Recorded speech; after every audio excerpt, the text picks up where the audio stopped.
Good morning student. अब हम NCERT book कक्षा 12 की दूसरे चैप्टर का हम अध्ययन करने वाले हैं और इसमें सबसे पहले पढ़ेंगे हम भारतीय प्रसार या इंडियन डायस्पोरा। इसमें हम देखेंगे, इसको पढ़ने से पहले हम एक कहानी सुनते हैं। ये कहानी मुख्यतः प्रवास के ऊपर, क्योंकि चैप्टर का नाम है प्रवास, कारण, प्रभाव और परिणाम। तो यह पूरी कहानी जो है यह प्रवास के ऊपर ही आधारित है। यह कहानी है एक राम बाबू नाम के एक इंजीनियर की। राम बाबू मुख्यतः बिहार का रहने वाला था। वह एक गरीब माँ बाप का लड़का था। उस गरीब माँ बाप ने राम बाबू को गांव में ही पढ़ाया, शुरुआती शिक्षा गांव में दिलवाई और उसका जन्म बिहार के एक भोजपुरा जिला के एक छोटे से गांव में हुआ। वहाँ से जाने के बाद में फिर जैसे उसकी शिक्षा पूरी हो जाती है, वह उच्च शिक्षा के लिए बिहार में ही एक आरा जिला है, वहाँ चला जाता है। वहाँ से वह माध्यमिक शिक्षा प्राप्त करता है। माध्यमिक शिक्षा प्राप्त करने के बाद में वह और उच्च शिक्षा के लिए वहाँ चला जाता है झारखंड में।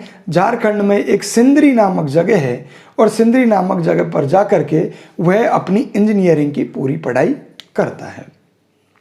उसके बाद में इंजीनियरिंग करने के बाद में वह छत्तीसगढ़ में चला जाता है और छत्तीसगढ़ में भिलाई एक इस्पात संयंत्र है, वहाँ पर उसकी इंजीनियर की नौकरी लग जाती है। जबकि उसके माँ बाप उसी गांव में, बिहार में ही एक छोटे से गांव में खेती बाड़ी करके अपने जीवन यापन कर देते हैं। अब उसकी शादी हो जाती है राम बाबू की और राम बाबू के 3 बच्चे हो जाते हैं, जिनमें एक लड़का होता है और 2 लड़कियां होती हैं। राम बाबू का बड़ा बच्चे की जो शुरुआती शिक्षा है वह तो भिलाई में ही रहती है, क्योंकि राम बाबू यहीं नौकरी करता है। और उसके बाद में उच्च शिक्षा के लिए वह राम बाबू का बड़ा बेटा पहले इलाहाबाद जाता है, जो उत्तर प्रदेश में पड़ता है, और उसके बाद में मुंबई चला जाता है महाराष्ट्र में। वहाँ वह उच्च शिक्षा प्राप्त करने के बाद में फिर एक नौकरी लग जाती है वैज्ञानिक की, वो वैज्ञानिक बन जाता है, साइंटिस्ट बन जाता है। और वह वर्तमान में दिल्ली में एक साइंटिस्ट की नौकरी कर रहा है। उसके बाद में राम बाबू की दूसरे नंबर की बेटी होती है। वह बेटी विभिन्न विश्वविद्यालयों में जाकर अनेक यूनिवर्सिटी कॉलेजों में पढ़ करके और उसकी वह क्या है कि अमेरिका के लिए चली जाती है। वर्तमान में वह अमेरिका में रह रही है और वहीं नौकरी कर रही है। सबसे छोटी फिर एक बेटी होती है राम बाबू की। वह अपनी पूरी पढ़ाई करने के बाद में उसके शादी कर लेती है और शादी करने के बाद में वह गुजरात में सूरत में जाकर बस जाती है। तो आपने देखा कि किस तरीक़े से गमनागमन हुआ। राम बाबू बिहार से छोटे से गांव के निकल के आया, उसके बाद में पढ़ाई के लिए नज़दीकी फिर शहर गया, आरा गया, उसके बाद में वह झारखंड में गया, सिंदरी नामक जगह पर गया। वहाँ से उन्होंने इंजीनियरिंग की। फिर वो छत्तीसगढ़ चला जाता है, वहाँ नौकरी करता है, बच्चे होते हैं, बच्चे इलाहाबाद, कभी मुंबई चला जाता है। फिर उसके बाद में दिल्ली में नौकरी लगती है। फिर दूसरी बेटी उसकी अमेरिका चली जाती है पूरी पढ़ाई करके, और तीसरी बेटी फिर पूरी इधर उधर पढ़ाई कर कर आके और शादी करके और सूरत में शिफ्ट हो जाती है, जो गुजरात में है। तो यह एक तरह का प्रवास दिखाता है। तो यह प्रवास की जो प्रक्रिया है यह राम बाबू के घर में ही नहीं है, यह पूरे विश्व में इसी प्रकार से जनता का प्रवास हो रहा है। पूरे देश में भी, हमारे देश भारत में या पूरे विश्व में इसी तरह का गमनागमन हो रहा है, इसी तरह का प्रवास हो रहा है। इसी की कड़ी में हम देखते हैं कि भारत जो हमारा देश है, इसमें ऐतिहासिक काल से ही कई प्रकार की प्रवास की तरंग देखने को मिलती हैं। तो हमारे भारत में पश्चिमी एशिया से भी खूब लोग शुरुआत में आए हैं और पूर्वी एशिया से भी बहुत सारे लोग यहाँ आकर के बस गए हैं। पश्चिमी एशिया या उत्तरी एशिया से कई आक्रमणकारी आए, भारत पर शासन किया और यहीं के वो रहने लग गए, यहीं के वो हो गए। और इसी प्रकार से भारत से बाहर भी लोग गए हैं। भारत से बाहर अपने अच्छे जीवन यापन के लिए, अच्छी शिक्षा शैली के लिए और जीवन स्तर को उच्च बनाने के लिए या अच्छी अच्छे पैसे कमाने के लिए, और हमारे यहाँ भारत से भी बाहर लोग गए हैं। अंग्रेजों के ज़माने में भी अंग्रेज भी यहाँ से भर भर के लोगों को दासों की तरह लेके गए हैं, खेतों में मजदूरी करने के लिए लेके गए हैं। इस प्रकार से हम देखते हैं भारत से भी बहुत सारे लोग पश्चिमी एशिया में, पूर्वी एशिया में, यूरोप में, अमेरिका, कनाडा और बहुत सारे अनेक देशों में, अनेक द्वीपों में भारत से बाहर भी लोग गए हैं। हमारे भारतीयों ने वहाँ जा कर के अपना नाम किया है, अपने नाम का परचम लहराया है और उन देशों के विकास में भूमिका निभाई है। इस प्रकार से यह गमनागमन की, यह प्रवास की, माइग्रेशन की प्रक्रिया है, यह शुरू से ही हमारे भारत में रही है। इसके बाद में हम देखते हैं कि भारतीय प्रसार की जो तरंगें हैं कब कब और कौन कौन से दिशा में रही हैं, इंडियन डायस्पोरा कहाँ कहाँ गया है। अब हम देखते हैं भारतीय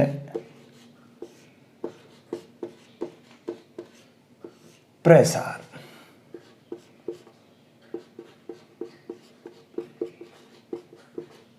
इंडियन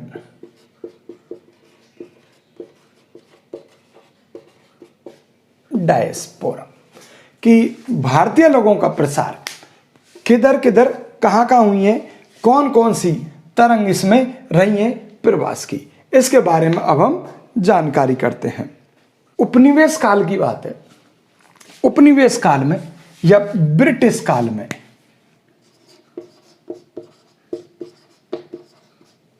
उपनिवेश काल में हुआ क्या था।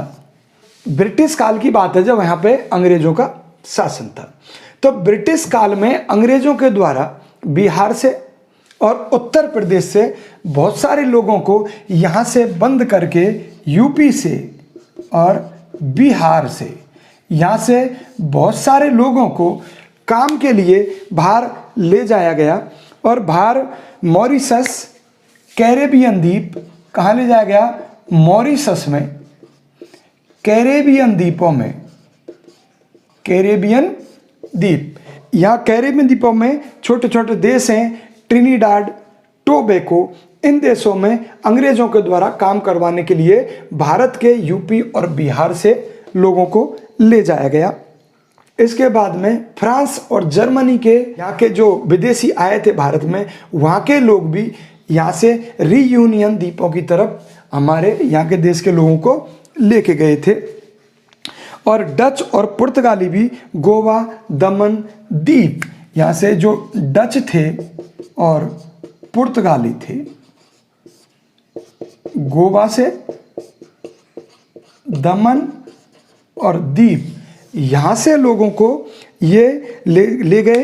अंगोला, मोजाम्बिक, अंगोला और मोजाम्बिक जो अफ्रीकन कंट्री हैं, अंगोला, मोजाम्बिक, वहाँ पर इन लोगों को यहाँ से निकाल करके लेके गए और रोपण कृषि कार्य इनसे करवाया था। जो इस प्रकार के प्रवास होते थे, ये लोग भारतीय लोगों को विदेशों में ले जाते थे, खेतीबाड़ी का काम करवाते थे, रोपण कृषि का काम करवाते थे। तो यह एक अधिनियम हुआ करता था, एक गिरमिट अधिनियम या भारतीय उत्प्रवासी अधिनियम, उसके तहत ले जाते थे। गिरमिट अधिनियम एक समयबद्ध करार था कि इतने समय में हम तुम्हें यहाँ से लेके जाएंगे, इतनी मजदूरी देंगे और वहाँ पे दासों की तरह इनसे काम करवाते थे। वो गिरमिट अधिनियम था जिसके तहत यहाँ से लोगों को भर भर के बाहर विदेशों में ले जाते थे। इसके बाद में हम देखते हैं, इसके बाद में दूसरी तरंग आती है। दूसरी तरंग में भारत से कई व्यवसायी, शिल्पी, कारीगर